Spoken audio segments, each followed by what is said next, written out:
Hello. On June 3rd, 2020, just a little over 1 week after George Floyd was killed by Minneapolis police officer Derek Chauvin, conservative pundit Candace Owens released a 17-minute-long video rant, giving her perspective on the incident and the mass public outrage that it caused. The video quickly spread across social media as conservatives skeptical of the burgeoning protests jumped at the chance to uplift a black voice that articulated that same skepticism.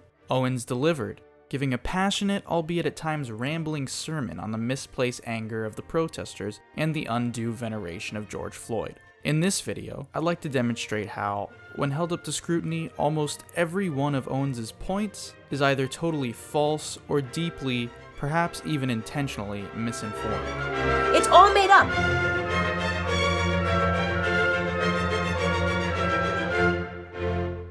She begins by saying she has been wanting to share her opinion on this topic for a while now, but has had some pressure against doing so. It was something that I wanted to say early on, but there were so many emotions and so much pressure for me to go with the popular opinion about who George Floyd was.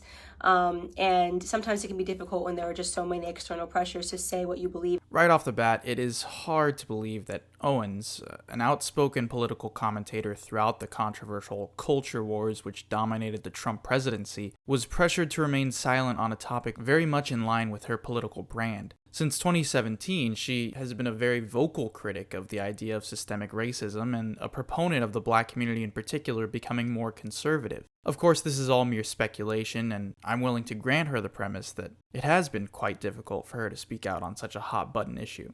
She's had trouble properly explaining her ideas before. I mean, in 2018, she was questioned by Joe Rogan on her views about climate change and ultimately revealed she had formed a strong opinion on it without having done the requisite research. Yeah, I don't believe this at all, just so you know. You don't believe it at all? I genuinely don't believe it. I know you do, but I genuinely don't believe it. Forget the fact of whether you believe global warming is real. Let's say it's 100% real. Let's say we know for a fact it's real. Is there a way? Well, let's be clear. Yeah. Global warming, climate change is definitely real. It's happening. Well, the question but is it's why always is it happening? happened. Yes, it has always happened. So the climate change? Yes, the climate changes. It was different weather yesterday than it was today. And then there were her comments about Hitler, where she demonstrated a profound lack of understanding of the history of the Third Reich and Nazi ideology. Hitler just wanted to make Germany great and have things run well. Okay, fine. The problem is that he had dreams outside of Germany. He wanted to globalize. He wanted everybody to be German, everybody to be speaking German, everybody to look a different way. That's not nationalism. In light of that, it makes sense that she would be hesitant to speak hastily again on an issue of such importance. For the bulk of the video, Owens hones in on two main claims. First, that George Floyd should not be regarded as a martyr or a hero. And second, that, quote, racially motivated police brutality is a myth. Beginning with claim number one, she cites a supporting quote from the black conservative writer Shelby Steele. Shelby Steele said that the black community is unique from other communities. Our culture is unique from other communities because we are the only community that caters to the bottom denominator of our society.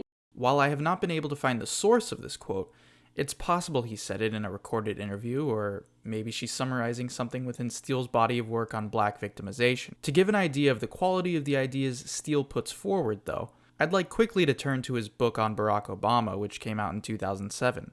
A Bound Man, Why We Are Excited About Obama, and Why He Can't Win. Congratulations, Mr. President. Owens says her point is that no other community defends its, quote, bottom denominator like the black community does. That the black community is unique in its holding up of criminals, drug dealers, and murderers as heroes to be admired. She points to the media portrayal of George Floyd as a martyr and a hero as a straightforward example of this glorification of moral depravity. I also am not going to accept the narrative that this is the best the black community has to offer. For whatever reason, it has become fashionable over the last 5 or 6 years for us to turn criminals into heroes overnight. And it is something that I find to be despicable, and it is something that I refuse to stand by any longer, and I am not going to play a part in it no matter how much pressure comes from black liberals and black conservatives as as some token of people wanting you to believe that this is the only way you can be black, is you have to say this was wrong and that this, this person was amazing. I won't do that. George Floyd was not an amazing person. Owens has here already committed two mortal argumentative sins. First, she has positioned herself against a straw man, an easily rebutted proposition that's actually a misrepresentation of the opponent's claim. The notion that George Floyd is a hero or a martyr was never the claim being made by Black Lives Matter or any protesters in the week following his death, and Owens provides no evidence to suggest that they did. Overwhelmingly, the calls by those outraged in the wake of his death were that his particular case was illustrative of the broader injustices facing Black Americans by law enforcement. Hashtags like Justice for George Floyd and I Can't Breathe make this quite clear. From the very beginning of the protests, Floyd was treated as a casualty of racial injustice, not as a hero of any kind. And if there were appeals to Floyd's character or family, they were made solely to show Floyd's humanity, as a son, as a community member, rather than as some shining pillar of Black America to be admired. Floyd was merely a black man that was wrongfully killed, and that alone is justification enough for the outrage. No appeal to heroism is required to make that claim. On top of this glaring rhetorical bait and switch, Owens also refuses to address the ambiguity in the definition of the terms she's using. Psychologist Sofia Moskalenko discusses this in an article in Psychology Today based on her study of martyrdom with Clark Macaulay. Martyrdom, heroism, and victimhood are all mutually exclusive categories in her view. Quote, "Martyrs accept suffering and possibly death for a larger cause, neither initiating nor reciprocating violence. Martyrs are not victims because they choose their own suffering. They are not heroes because they reject the strong action, often violence, expected of heroes." If we accept this standard framing, then clearly George Floyd was merely a victim and not a martyr, since he had no choice in the matter of his death. Nor was he a hero, since he could not act in his own self-defense, nor did he initiate the violence himself. Fine then, but maybe Owens wanted to make a weaker point. Since we can all agree that Floyd was not a hero and should not be regarded as such, still we can all agree he was a huge piece of shit, right? Owens seems to think so, since a large portion of the rant is dedicated to listing off the criminal offenses Floyd committed over the course of his short life. 1998, he spent 10 months in prison for theft with a firearm. In 2002, he spent 8 months in prison for a cocaine offense. In 2004, just 2 years later, he spent another 10 months in prison for a cocaine offense. In 2005, he spent another 10 months in prison for having less than 1 gram of cocaine on him again. While it goes without saying, and even Owens admits, that none of his offenses justify how he was killed, it makes one wonder why she takes the time to list them all out in the first place. By her account, Floyd served jail time for multiple incidents between 1998 and 2005. And then in 2007 came his truly egregious offense. A woman who was pregnant received a knock at the door, and she went to the door, and the person pretended to be someone that worked for the water department. So she opened her door and quickly realized that the person at her door did not work for the water department and attempted to slam it. At the moment that she was attempting to slam it, a Ford pulled up and another 5 men jumped out of the car, and one of which was George Floyd, came up to the door, and they forced their way inside to her home, inside of her home. Mind you, this woman is pregnant. At that point, George Floyd took out a gun and pressed it to her stomach. She was screaming, begging for her life, and he put her inside of her living room and instructed one of his criminal friends that was with him to watch her. If, as Owens herself states, these facts truly do not materially weigh on whether or not what Derek Chauvin did to Floyd was justified, why is it so important for her to go through them one by one? If her point is still that Floyd is not a hero or a martyr, again, this was already decided purely by the events leading to his death, and so his past transgressions are completely irrelevant. My suspicion is that by attacking George Floyd's character, by walking us through his long and winding rap sheet, she would like us to get the impression that, well, maybe he did have it coming. This sociopathic framing is further evidenced in Owens' willingness to outright lie about the facts of these cases. There's actually no evidence that the woman involved in the robbery was pregnant. The police report never mentions it. Mind you, this woman is pregnant. I would only assume Owens made it up, or she heard it from a different source. and I can only assume the same of the detail that the woman was black, since there's no evidence of this either. The question remains, why was it so important for Candace Owens to mislead, misdirect, obfuscate, and even lie about George Floyd in order to make her as yet undisputed point that George Floyd was not a hero? Let's set that aside for now and focus on claim number 2. Racially motivated police brutality is a myth. Okay, so let's get into that. This is by far the most effective part of the video. Owens rattles off one statistic after another, laying waste to the mass media delusion that black Americans are disproportionately targeted by law enforcement and the criminal justice system at large. Except that none of her stats actually demonstrate this at all. Let's go through them one by one. Stat number 1. You have a 25% higher chance as a violent white criminal of dying at the hands of a police officer than you do as a black criminal. This stat comes from a single 2016 study by Harvard economics professor Roland G. Fryer Jr., who analyzed data from the Houston Police Department. Using this data from only a single city, Fryer concluded that, quote, blacks are 23.5% less likely to be shot by police relative to whites in an interaction. What Owens fails to mention is that this same study produced another stat that runs contrary to her thesis. It found that blacks were significantly more likely than whites to have non-lethal force used on them by police in interactions. This is present even when controlling for the behavior of the person interacting with the officer. Quote, even when officers report civilians have been compliant and no arrest was made, blacks are 21.2% more likely to endure some form of force in an interaction. Further, the study notes from the beginning that, quote, a primary obstacle to the study of police use of force has been the lack of readily available data on lower-level uses of force, which happen more frequently than officer-involved shootings, are virtually non-existent. This is due in part to the fact that most police precincts don't explicitly collect data on use of force, and in particular to the fact that even when the data is hidden in plain view within police narrative accounts of interactions with civilians, it is exceedingly difficult to extract. Moreover, the task of compiling rich data on officer-involved shootings is burdensome. Until recently, data on officer-involved shootings were extremely rare and contained little information on the details surrounding an incident. A simple count of the number of police shootings that occur does little to explore whether racial differences in the frequency of officer-involved shootings are due to police malfeasance or differences in suspect behavior. Additionally, and contrary to this lone study, other studies have consistently shown that black men are between 2.5 and 6 times more likely to be shot and killed by police than white men. Black victims of fatalities by police are also more likely to be unarmed than white victims.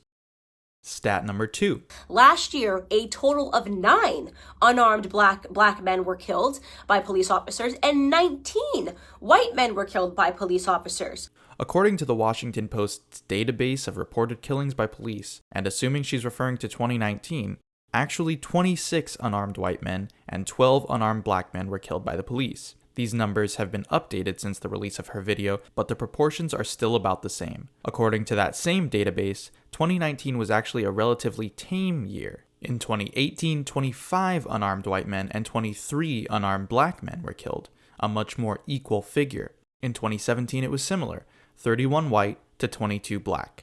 Though these numbers actually favor the argument for disproportionality, since blacks make up 13% of the US population while non-Hispanic whites make up 60%, Owens objects. She is referring to killings as a proportion of violent criminals, rather than as a proportion of total population. It doesn't matter what percentage of the population you represent, it matters what percentage of the violent criminal community you represent. And unfortunately, black community commits a disproportionate amount of crimes compared to the white community. This brings us to stat number 3. Let me tell you, 6% of the population, right? Black men, 6% of the population account for 44% of all murders in this country, according to 2018 statistics.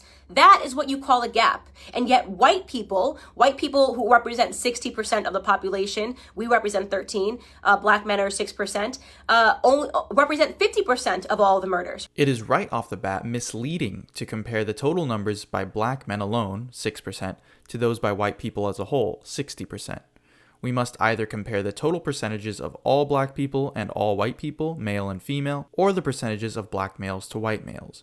Just as the vast majority of violent crime in the black population comes from men, so does the vast majority of crime in the white population. Owens is clearly being disingenuous to confuse this. That being said, this stat is nearly identical to the well-known 1350 stat often used by conservatives. Despite being 13% of the population, blacks account for about 50% of violent crime. Supposing this stat is true, we need to circle back to Candace's claim. Candace is trying to prove that racially motivated police brutality is a myth. Presumably, then, this stat is being used to show that yes, while blacks are treated disproportionately violently by police, it is because they commit a disproportionate amount of violent crime. But her previous two stats were trying to show the opposite, that black people are not treated disproportionately violently. There seems to be a consistency problem here, with Owens latching on to any statistic that will look bad for black people, even if they are saying conflicting things. It could be that these two stats are merely linked by some cause affecting both. For instance, it could be that since black Americans are on average more socioeconomically disadvantaged than white Americans, and since crime is generally more common in socioeconomically disadvantaged neighborhoods, then crime is greater in black neighborhoods than white neighborhoods. This in turn could lead to greater police presence in those black neighborhoods, which would lead to both significantly more arrests of black Americans for violent crime than white Americans, and more black Americans disproportionately being killed by police than white Americans. Other social and environmental causes have also been proposed by researchers to explain the disparity, yet Owens chooses not to add any of this explanatory context. Instead, she strongly implies definitive causation between two stats where none has yet been demonstrated. Stat number 4. We commit, on average, a police officer is 18.5 times more likely to be killed by a black person than the other way around. This stat is one that has also been heavily used by Charlie Kirk, Owens' former boss at Turning Point USA.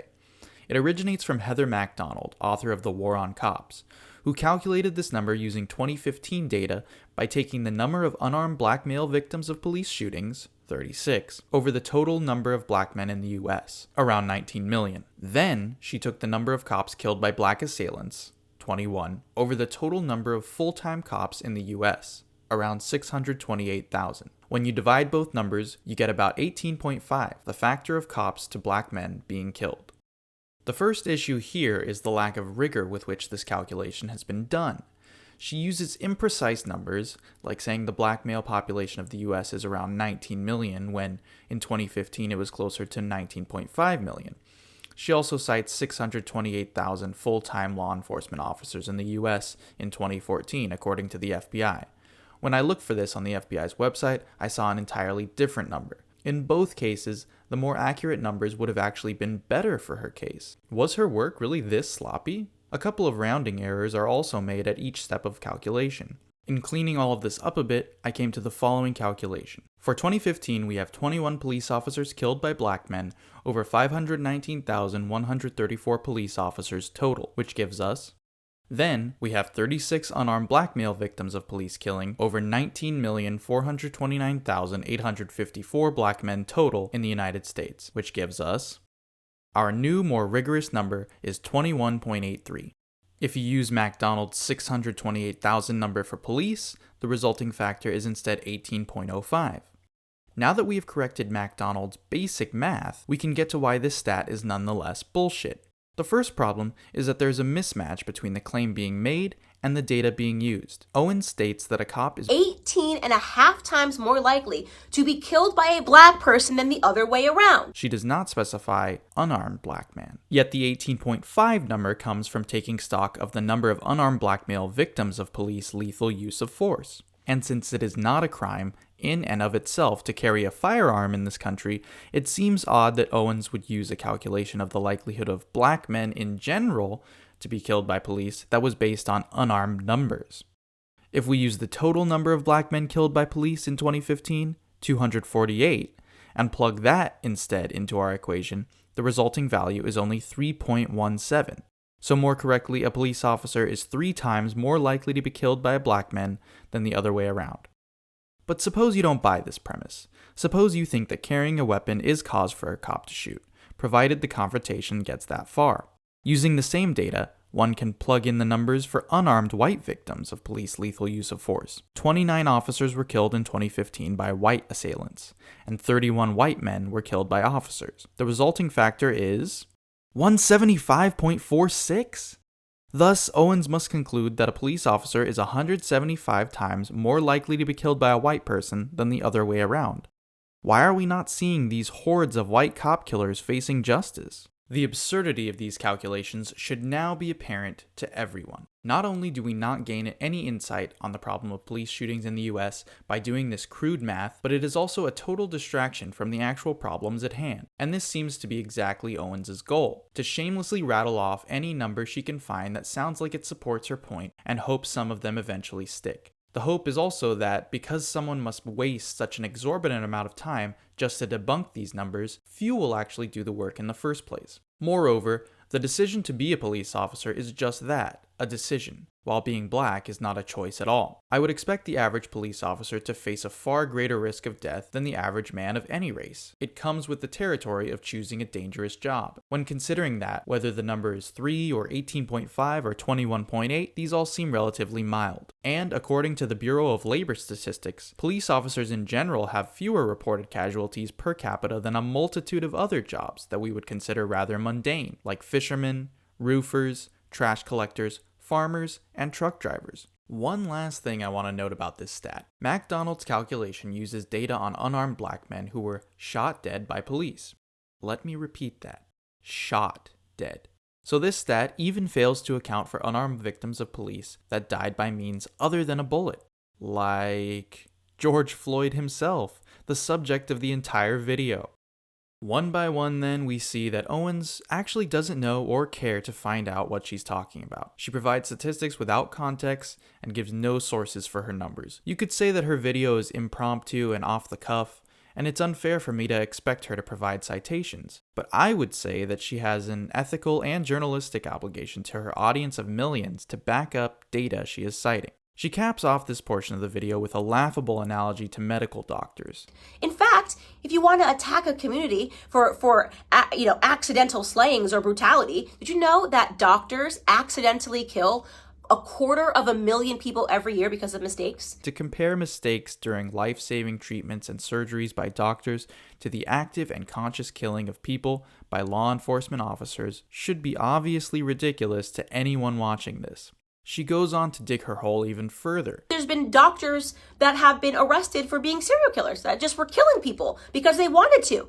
Do we protest and boycott doctors? Do we assume all doctors are horrible human beings because some doctors are? I shouldn't even have to point out the stupidity of this reasoning, but here goes. The civil rights protests against police brutality in 2020 were not aimed at Derek Chauvin alone. The point is not Derek Chauvin bad, therefore all police bad. When the data suggests a systematic bias among police departments and law enforcement nationally, there is no need to focus on single incidents as proof. Chauvin was vilified for the cruelty of his actions in this particular case, but the sentiment that spurned the 2020 protests was not precipitated by hatred of one person alone. Serial killer doctors? Candace, you're gonna hurt your arms reaching that far. Call us when protests start over former cop and serial killer Joseph James D'Angelo instead. In summary, neither of Candace Owens' two claims hold any water. The first claim, that George Floyd is not a hero, is a straw man backed up by irrelevant facts about Floyd's history to assassinate his character and thus discredit the calls for justice surrounding his death. And the second claim, that racially motivated police brutality is a myth, has not been demonstrated. Her 4 supporting statistics all turned out to be either misleading or untrue, and statistics to the contrary are either ignored by her or the goalposts are shifted arbitrarily when it suits her argument. I do not believe Candace Owens is a serious political thinker or a genuine actor. But hey, that's just me.